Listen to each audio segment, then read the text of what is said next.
Tim, I mean, you've been in tech for such a long time, directly and as an analyst, and I'm guessing at this point there is not a lot that is going to get past you. But I'm curious. Oh, you'd be surprised. I'm curious if you still have those moments of, I don't get it, or is this too hard?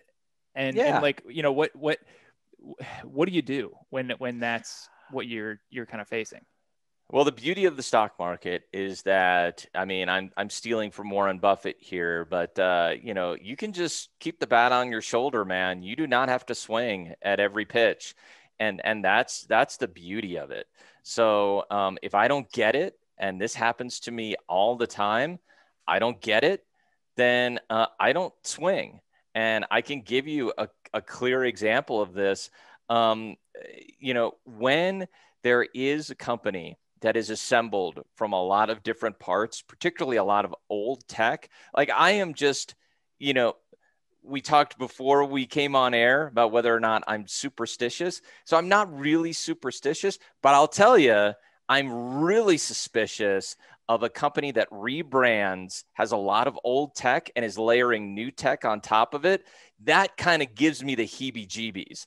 And Tim, when we're on next, will probably be able to talk to that better than I can. But it really does give me the heebie-jeebies, and sometimes unfairly so. Like I have immediately taken that and said, nope, I don't want any part of that. And I've done that. I've done that. The most recent time I did that was with Dynatrace. So that ticker is DT. This is a company that does application performance management. So essentially looking at how your infrastructure is performing. It's a Datadog competitor.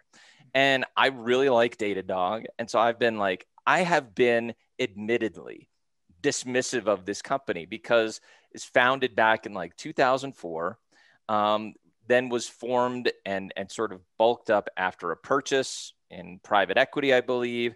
There's an older company called CompuWare that brought it in and then brought it all together. And then it was a private equity firm came in, a good private equity firm, Thoma Bravo, brought it in, put more money into it out. I'm like, I don't know, man. I mean, this just feels like you're putting a lot of stuff together and they promised they rebuilt everything from the ground up, but really did they? And so I just got instantly suspicious of it.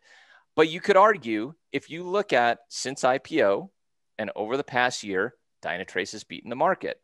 Now, it's not beaten the market by as much as companies that I chose to focus on, but it's still beaten the market.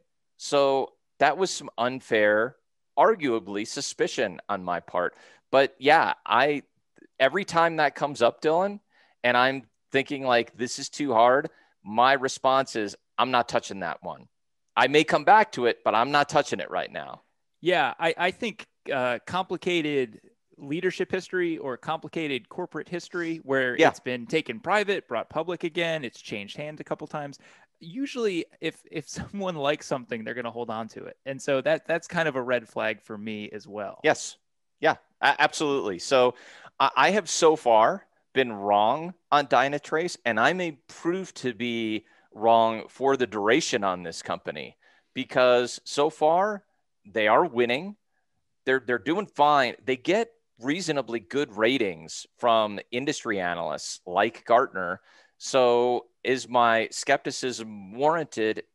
I haven't gone back and reevaluated, but at least in terms of stock market performance, the answer is no. My skepticism was not warranted so far. Maybe later on I'll be proven right. I don't know.